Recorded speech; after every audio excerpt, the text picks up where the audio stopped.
Shalom మీకు సమాధానం కలుగునుగాక. యోహాను సువార్త 3వ అధ్యాయము.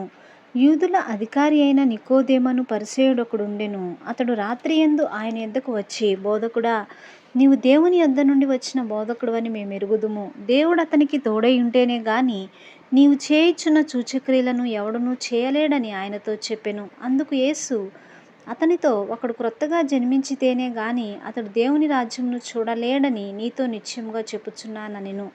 అందుకు నికోదేము, ముసలివాడైన మనుషుడు ఎలాగు జన్మింపగలడు? రెండవ మారు తల్లి గర్భమందు ప్రవేశించి జన్మింపగలడా అని ఆయనను అడుగగా, యేసు ఇట్లనెను, ఒకడు నీటి మూలముగాను ఆత్మ మూలముగాను జన్మించితేనే గాని దేవుని రాజ్యంలో ప్రవేశింపలేడని నీతో నిశ్చయముగా చెప్పుచున్నాను. శరీర మూలముగా జన్మించినది శరీరమును, ఆత్మ మూలముగా జన్మించినది ఆత్మయునై ఉన్నది. మీరు క్రొత్తగా జన్మింపవలెనని నేను నీతో చెప్పినందుకు ఆశ్చర్యపడవద్దు.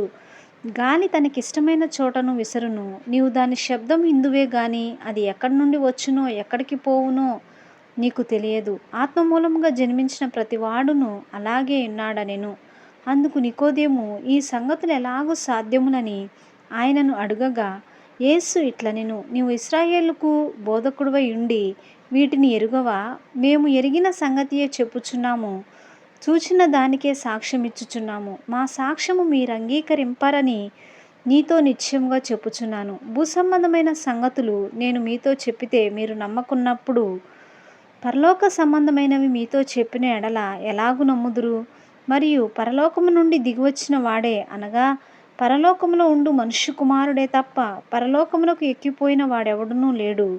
అరణ్యంలో మోషే సర్పమును ఎలాగు ఎత్తెనో అలాగే విశ్వాసించు ప్రతివాడును నశింపక ఆయన ద్వారా నిత్య జీవం పొందినట్లు మనుష్య కుమారుడు ఎత్తబడవలెను. దేవుడు లోకమును ఎంతో ప్రేమించెను కాగా ఆయన తన అద్వితీయ కుమారునిగా పుట్టిన వానియందు విశ్వాసముంచు ప్రతివాడును నశింపక నిత్య జీవం పొందినట్లు ఆయనను అనుగ్రహించెను. లోకము తన కుమారుని ద్వారా రక్షణ పొందుటకే గాని లోకమునకు తీర్పు తీర్చుటకు దేవుడు ఆయనను లోకములోనికి పంపలేదు.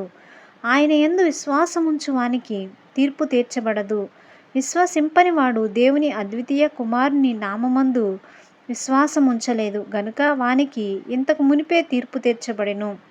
ఆ తీర్పు ఇదే, వెలుగు లోకంలోనికి వచ్చెను గాని తమ క్రియలు చెడ్డవైనందున మనుషులు వెలుగును ప్రేమింపక చీకటినే ప్రేమించిరి. దుష్కార్యము చేయు ప్రతివాడు వెలుగును ద్వేషించును, తన క్రియలు దుష్క్రియలుగా కనబడకుండునట్లు వెలుగునొద్దకు రాడు. సత్యవర్తనుడైతే తన క్రియలు దేవుని మూలముగా చేయబడి ఉన్నావని ప్రత్యక్షపరచబడినట్లు వెలుగునొద్దకు వచ్చును. అటు తరువాత యేసు తన శిష్యులతో కూడా యూదయ దేశమునకు వచ్చి అక్కడ వారితో కాలము గడుపుచు బాప్తీసమిచ్చుచూ ఉండెను. సలీము దగ్గరనున్న ఐనోనను స్థలమున నీళ్లు విస్తారముగా ఉండెను గనుక యోహాను కూడా అక్కడ బాప్తీసమిచ్చుచూ ఉండెను. జనులు వచ్చి బాప్తీసము పొందిరి. యోహాను ఇంకనూ చెరసాల్లో వేయబడి ఉండలేదు.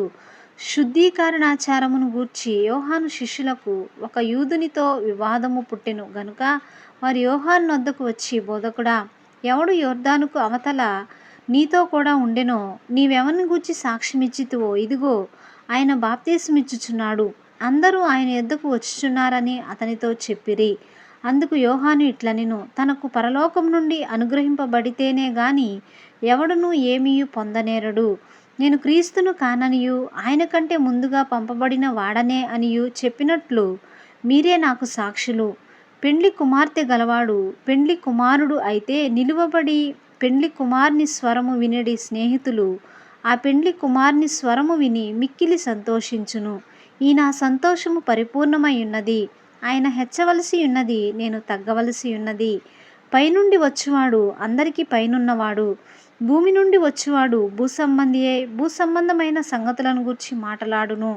పరలోకము నుండి వచ్చువాడు అందరికీ పైగా నుండి తాను కన్నవాటిని గూర్చియు విన్నవాటిని గూర్చియు సాక్ష్యమిచ్చుచు ఆయన సాక్ష్యము ఎవడునూ అంగీకరింపడు. ఆయన సాక్ష్యము అంగీకరించిన వాడు దేవుడు సత్యవంతుడును మాటకు ముద్ర వేసి ఉన్నాడు. ఏలయనగా దేవుడు తాను పంపిన వానికి కొలత లేకుండా ఆత్మను అనుగ్రహించును గనుక ఆయన దేవుని మాటలే పలుకును. తండ్రి కుమారుని ప్రేమించుచున్నాడు గనుక ఆయన చేతికి సమస్తమును అప్పగించి ఉన్నాడు. కుమారుని యందు విశ్వాసముంచు వాడే నిత్య జీవము గలవాడు. కుమారునికి విధేయుడు కానివాడు జీవము చూడడు గాని దేవుని ఉగ్రత వాని మీద నిలిచియుండును. ఆమేన్. దేవుడి వాక్యాన్ని దీవించునుగాక.